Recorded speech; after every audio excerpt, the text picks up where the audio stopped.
नमस्कार, स्वागत है आपका लिमिटलेस लाइफ में, जहां सपनों को पंख मिलते हैं और जिंदगी अपनी असली उड़ान भरती है। आपको पता है, कुछ बच्चे जन्म से कमजोर नहीं होते, बल्कि घर का माहौल, शब्द और प्रेम, वातावरण उसको कमजोर बनाता है। यही बच्चों पर यदि ध्यान दिया जाए, उसकी अच्छे से देखभाल की जाए, तो यही बच्चे चमत्कार करते हैं। आज मैं आपको एक ऐसी कहानी, एक ऐसी बात बताने वाली हूँ जो आपका दिल छू लेगी। चलो उसको सुनते हैं। राजकोट के एक नर्सिंग होम में पुत्र का जन्म होता है और पुत्र जन्म लेता है तो परिवार में कैसी खुशी होती है, कैसा माहौल होता है, वो आप सब जानते हैं।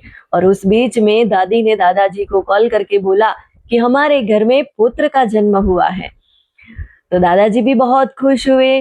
फिर परिवार वाले पुत्र जन्म की अच्छे से खुशियां मना रहे थे और उस बीच में डॉक्टर ने एक संदेश दिया कि आपका बच्चा शारीरिक खोड़ खापण वाला है, उसको बहुत सारे प्रॉब्लम्स है।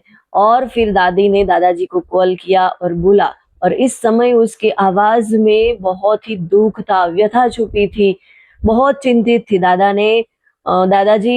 दादाजी को दादी ने बोला कि हमारे घर में ईश्वर ने पुत्र का जन्म तो दे दिया, पर उसको बहुत सारे प्रॉब्लम दिए हैं। उसकी नाक नहीं है, उसके कान नहीं है, उसको तालू भी नहीं है, तो वो बोल भी नहीं सकता, देख भी नहीं सकता, सुन भी नहीं सकता।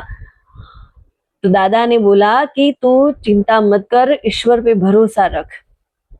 और थोड़े समय के बाद ये शारीरिक प्रॉब्लम वाले बच्चे को घर लाया जाता है और परिवार वाले सब बातें करते हैं, डॉक्टर्स भी होते हैं, वो भी चिंतित होते हैं कि इसको अच्छा मतलब हम कैसे करेंगे, उसके लिए कुछ हमारे पास में सॉल्यूशन नहीं है। कुछ डॉक्टर्स ने तो ऐसा भी कहा कि इसको इंजेक्शन देके शांत कर देते हैं, क्योंकि वो बड़ा होगा तो वो खुद परेशान होगा और उसको देख के परिवार वाले भी परेशान होंगे। इस बीच में दादाजी ने परिवार वालों को कहा कि सोचो, ईश्वर ने हमारे घर पे ही इस पुत्र को क्यों जन्म दिया? उसके पीछे ईश्वर का भी कुछ संदेश छुपा है। ईश्वर ने सोचा होगा, क्योंकि ये पूरी दुनिया में हमारे घर पे ही इसने उसको भेजा और उसको हमारे पर पूरा भरोसा होगा कि इस बच्चे की यहाँ अच्छे से परवरिश होगी।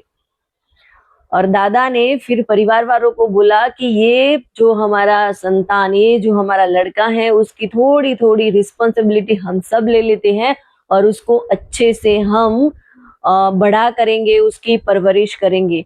और फिर दादा की बात मान के सब चले जाते हैं और उसकी बहुत ही अच्छे से परवरिश की जाती है। दादाजी उसको पढ़ाई के लिए स्कूल में भी लेके जाते हैं, पर कोई स्कूल उसको एडमिशन दे देती, एक स्कूल उसको एडमिशन देती है। वहां वे वो दूसरे बच्चों की तरह धीमे धीमे पढ़ाई करके आगे निकल जाता है।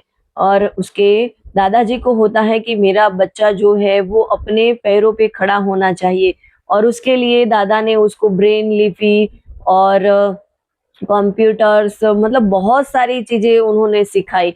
फिर उनको लगा कि मेरे बच्चे को गाना आना चाहिए, तो उसके लिए उन्होंने सिंगिंग क्लास में उसको डाला। और सिंगिंग क्लास में अच्छे से सॉन्ग गाते सुनकर उसके गुरुजी भी खुश हो गए कि इसका तो तालू नहीं है, फिर भी ये बच्चा बहुत ही अच्छे से सॉन्ग गा रहा है। उसके गुरुजी इतने खुश हो गए कि उसके लिए राजकोट के हेमू गढ़वी हॉल में एक बहुत बड़ा कार्यक्रम आयोजित किया। और हॉल के अंदर बहुत सारी पब्लिक बैठी हुई थी, खींचोखींच खचाखच भरा हुआ ये हॉल। और उसके अंदर ये बच्चे ने एक से बढ़कर एक सॉन्ग गा के सबको अचंभित कर दिया। सब आश्चर्यचकित हो गए कि जिसका तालु नहीं है वो बच्चा इतना बेहतरीन गा सकता है। और ये जो बच्चा जिसने ये सारी चीजें अच्छे से मतलब परवरिश से पाई, उस बच्चे का नाम है उत्तम मारू। और जिस दादाजी ने उसकी परवरिश में मदद की, उसको ऐसा बनाया, उस दादाजी का नाम है कुंवरजी भाई मारू।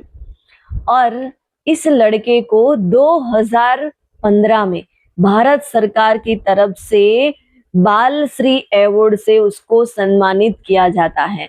तो सोचो, जब उसका जन्म हुआ तब सब परिवार वाले चिंतित थे, उसको मतलब शांत करने के लिए भी सलाह दी गई थी, और वही बच्चा आज अपनी आइडेंटिटी नहीं, अपनी मतलब अपने आप वो खुद फेमस नहीं हुआ, पर उसने अपने परिवार वालों को भी फेमस कर दिया, प्रचलित कर दिया। और वो हुआ कैसे?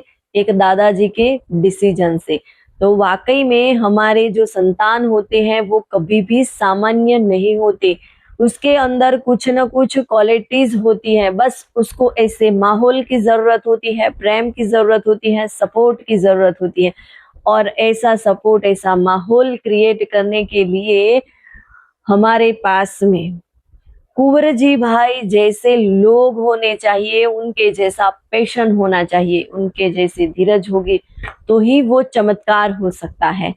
आपको ये स्टोरी कैसी लगी और ये स्टोरी से आपने क्या सीखा, वो मुझे कमेंट में जरूर बताना।